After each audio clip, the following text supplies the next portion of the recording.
नमस्कार दोस्तों, मेरा नाम है विशाल। आप सबका स्वागत है स्टॉक बॉक्स के बिजनेस स्टैंडर्ड एनालिसिस वीडियो में। अगर आपको पसंद है न्यूज़पेपर्स, स्पेशली बिजनेस न्यूज़पेपर्स के कुछ बढ़िया आर्टिकल्स का एनालिसिस, उनका कॉज और इफेक्ट एनालिसिस, तो ज़रूर इस चैनल को अभी सब्सक्राइब कर लीजिए। शुरुआत करते हैं आज के सबसे पहले आर्टिकल से।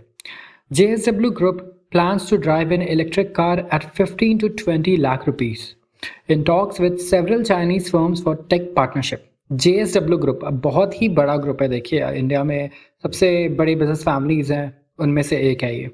और ये प्लान कर रहा है कि ये 15 से 20 लाख के रेंज में इलेक्ट्रिक कार्स लॉन्च करे इंडिया में, और इसके लिए ये चाइनीज फर्म्स के साथ पार्टनरशिप करने के लिए डिस्कशंस कर रहा है। जो प्रमोटर हैं promoter entities of JSW group, वो इस वक्त डिस्कशंस कर रहे हैं कई सारे इलेक्ट्रिक कार मैन्युफैक्चरर्स के साथ जो चाइना में इस वक्त प्रेजेंट है, कि वो लॉन्च करें इलेक्ट्रिक कार इंडियन मार्केट के लिए। इसकी रेंज होगी 15 से 20 लाख रुपए। एक जो सोर्स है बिजनेस स्टैंडर्ड का, उनका ये कहना है। एट द सेम टाइम जो ग्रुप है जिसे लीड करते हैं सज्जन जिंदल, वो डिस्कशन में है कि वो एक साइजेबल स्टेक, मतलब कि अच्छा खासा स्टेक मान लीजिए ले लें MG मोटर इंडिया में। आपने MG का नाम सुना होगा, मॉरिसन गराज। ये यूके की कंपनी थी पहले, फिर ये चाइनीज़ कंपनी हो गई, इसे चाइना की कंपनी ने एक्वायर कर लिया। और इंडिया में इसके बहुत कह सकते हैं फेमस मॉडल्स हैं। कुछ MG हेक्टर, इसके बाद कुछ और भी कार्स हैं, इलेक्ट्रिक कार भी है इनकी, एक MG ZS EV। तो काफ़ी स्ट्रॉन्ग प्रेजेंस है इनकी। अगर आप SUV के सेगमेंट में देखें, जिसकी कॉस्ट अराउंड 23-23.5 लाख के करीब है, जो इनकी इलेक्ट्रिक कार है। और एक कॉमेट नाम की छोटी कार भी इन्होंने निकाली है, जो 10 लाख से शुरू होती है। तो चाइनीज़ प्रमोटर हैं MG मोटर के, वो होल्ड करेंगे माइनॉरिटी स्टेक। और यहाँ पे जो वैल्यूएशन है, जो डिस्कशन हो रही है MG मोटर की, वो वैल्यूएशन ये डिस्कस कर रहे हैं 1.2 से 1.5 बिलियन डॉलर की वैल्यूएशन पर ये एक्वायर करेंगे। और जो MG मोटर के जो पेरेंट कंपनी है वो चाइनीज़ कंपनी है, क्योंकि ये पूरी तरीके से चाइनीज़ कंपनी है। तो देखिए, इन्हें इंडिया में बिजनेस करने में बहुत मुश्किलें आएंगी, क्योंकि आप जानते हैं इस वक्त चाइना को लेके कैसी इमेज है पूरी दुनिया में। और कोई भी कंट्री नहीं चाहेगी, अगर आप देखें स्पेशली वेस्टर्न कंट्रीज़ या इंडिया जैसी कंट्रीज़ जो बड़ी मेजर इकोनॉमीज़ है, कि वहाँ पे चाइना इस तरीके से अपनी टेक्नोलॉजी जो है वो लॉन्च करे, क्योंकि उसके ऊपर काफ़ी सारे एक्विजिशंस लगते हैं स्पाइंग के। तो यहाँ पर आप देखें, MG चाहती है कि वो अपनी ही कंपनी में माइनॉरिटी शेयर होल्डर बन जाए, और कोई इंडियन कंपनी आए जो मेजॉरिटी शेयर होल्डर बन जाए, ताकि डिसीजन मेकिंग भी इंडियन कंपनी के पास हो और गवर्नमेंट को इससे कोई तकलीफ ना हो, और वो भी इंडिया से कार बेचकर पैसे कमा सकें।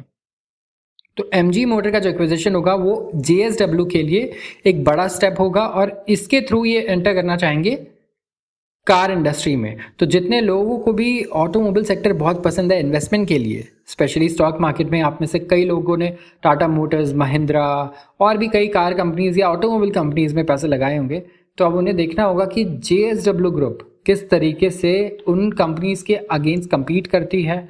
क्या वो चैलेंज पोज करती है उन्हें, और अगर नहीं करती तो JSW ग्रुप अपने आप में कैसा एक्सपेंशन लेकर आ पाती है, क्योंकि उसके स्टॉक प्राइजेस पे बहुत ही पॉजिटिव इफेक्ट पड़ सकता है अगर वो एक साइजेबल मार्केट शेयर जो है एक्वायर कर ले इलेक्ट्रिक कार में।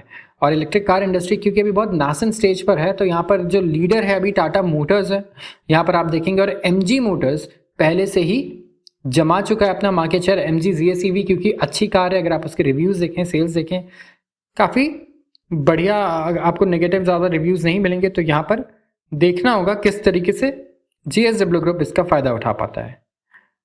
आते हैं अगले आर्टिकल पर। अब जो नेक्स्ट आर्टिकल है ये है फ़ोनपे के बारे में। फ़ोनपे को एक्वायर कर लिया था फ्लिपकार्ट ने, फ्लिपकार्ट को एक्वायर कर लिया था वॉलमार्ट ने। तो अब बेसिकली अमेरिकन कंपनी है देखा जाए तो, क्योंकि वॉलमार्ट ओन करती है फ्लिपकार्ट को, जो अमेरिकन कंपनी, और फ्लिपकार्ट ओन करती है फ़ोनपे को। तो जो ये फिनटेक जायंट है, एक फाइनेंशियल टेक्नोलॉजी कंपनी है फ़ोनपे ऑफ कोर्स। अब ये आने वाली है स्टॉक ब्रोकिंग के स्पेस में, और यहाँ पर आप देखें एक नया कंपटीटर आ जाएगा जितने भी ब्रोकिंग सर्विसेज प्रोवाइड करती हैं कंपनीज उनके लिए। तो इनका एक सब्सिडरी होगा फ़ोनपे वेल्थ ब्रोकिंग प्राइवेट। और ये मूव जो है ये एक्सपेक्टेड है कि जो वॉलमार्ट ओन्ड फ़ोनपे है ये compete करेगा ज़ीरोधा से, अपस्टॉक से, ग्रो से, ICICI डायरेक्ट से। फ़ोनपे ने कहा कि ये क्या जो डिफ्रेंशिएट करता है शेयर डॉट मार्केट वो ये है कि ये हम डिस्काउंट ब्रोकिंग जो है इससे भी ऊपर उठ रहे हैं, हम इसको भी एलिवेट कर रहे हैं।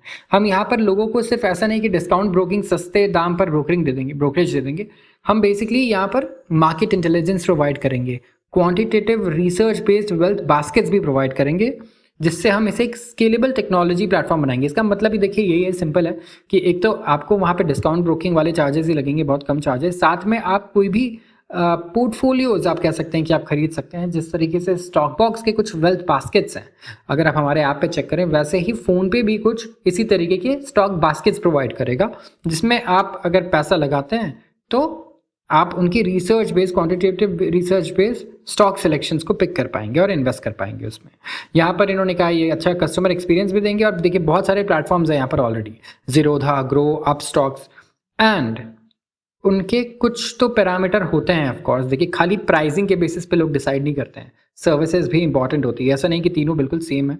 तो अब फ़ोन पे भी देखते हैं क्या यूनिक लेकर आता है और किस तरीके से वो compete करता है इन कंपनीज से, हमें देखना होगा आगे। आते हैं अगले आर्टिकल पर। ये अगला आर्टिकल है credit card spend hit new high in July. अब इंडियंस स्पेंड कर रहे हैं record 1.44 trillion rupee in July via credit cards. जो पिछला रिकॉर्ड था वो था 1.4 ट्रिलियन रुपीस का मई में, और क्रेडिट कार्ड जो था स्पेंड ये एक्चुअली कम हो गया था, 1.37 ट्रिलियन हो गया था जून में। तो बैंकिंग इंडस्ट्री जो है इन्होंने ऐड किए हैं 1.19 मिलियन क्रेडिट कार्ड्स इन जुलाई। तो अगर आपको बहुत ज़्यादा परेशान करती हैं क्रेडिट कार्ड कंपनीज फ़ोन कर करके, तो आप ये सोचिए कि ये एक्चुअली स्ट्रैटेजी लगता है काम कर रही है। जितने लोगों को कॉल्स आते हैं अलग अलग कंपनी से क्रेडिट कार्ड लेने के लिए, भले ही उनके पास 5 क्रेडिट कार्ड ऑलरेडी हो, ये स्ट्रैटेजी शायद वर्क कर रही है। लोग परेशान होकर इनके फ़ोन से अब क्रेडिट कार्ड्स एक्वायर कर रहे हैं इंडिया में भी, क्योंकि इंडिया में एक कल्चर जो है क्रेडिट कार्ड का रहा नहीं था पहले ज़्यादा, बट अब ऐसा चेंज होता हुआ दिख रहा है। और यहाँ पर आप देखिए कि जो आउटस्टैंडिंग क्रेडिट कार्ड बेस है अब ये हो गया 89.87 million compare to 88.68 million in previous month. ये एक मंथ की इंक्रीमेंट है। एंड यहाँ पर देखिए अब क्रेडिट कार्ड्स तो ठीक है, काफ़ी ऑल्टरनेटिव्स भी आ गए हैं, राइट। तो आप अगर ये सोच रहे हैं आप बैंकिंग इंडस्ट्री में इन्वेस्ट करते हैं, अगर ये न्यूज़ पढ़ के कि अच्छा ठीक है क्रेडिट कार्ड ग्रोथ अच्छा है, तो मैं उन बैंक्स को में भी इन्वेस्ट करूँगा जिनके क्रेडिट कार्ड सबसे ज़्यादा बिक रहे हैं। देखिए ऐसा नहीं है, इनके कंपेटिटर्स भी अब बहुत आ गए हैं। तो आपको अच्छे से रिसर्च करना होगा कि फ़ोनपे, पेटीएम ये किस तरीके से इनका मार्केट शेयर धीरे धीरे ले रहा है, क्योंकि यहाँ पे फ़ोनपे और पेटीएम भी क्रेडिट कार्ड टाइप की फैसिलिटीज़ प्रोवाइड करता है, और आपको कार्ड बनवाने की भी ज़रूरत नहीं है। बेसिकली आप सिर्फ अपने यूपीआई को क्रेडिट कार्ड की तरह यूज़ कर सकते हैं, जैसे पेटीएम पोस्ट पेड हो गया। इसी तरीके से सिंपल एक एप्लीकेशन और भी बहुत सारे एप्लीकेशन है जो इस वक्त क्रेडिट प्रोवाइड करते हैं। तो देखना होगा कि ये जो कंपटीटर्स आ रहे हैं नए नए, हमारे बैंक्स इनसे किस तरीके से compete करते हैं, क्या ये अपना मार्केट शेयर उन्हें सैक्रिफाइस करेंगे या फिर ये उन्हें बीट करेंगे, ये हमें देखना होगा। और ध्यान भी रखना होगा अगर हम इन्वेस्टेड हैं इस सेक्टर में ऑलरेडी, तो जितने भी इन्वेस्टर्स हैं ज़रूर इस बात का ध्यान रखें, थोड़ा सा कॉशन रखें और हमेशा फॉलो करते रहें कि आपकी जो कंपनीज, जिन कंपनीज में आप इन्वेस्टेड हैं उसी सेक्टर में कौन कौन से नए अच्छे स्टार्टअप्स आ रहे हैं, राइट। तो इस बात का ध्यान रखना आपके लिए बहुत ज़रूरी है। आज के लिए बस इतना ही। अगर आपको ये वीडियो पसंद आई हो तो ज़रूर इसे लाइक करें और सब्सक्राइब करना बिल्कुल ना भूलें हमारे चैनल को। बहुत बहुत धन्यवाद।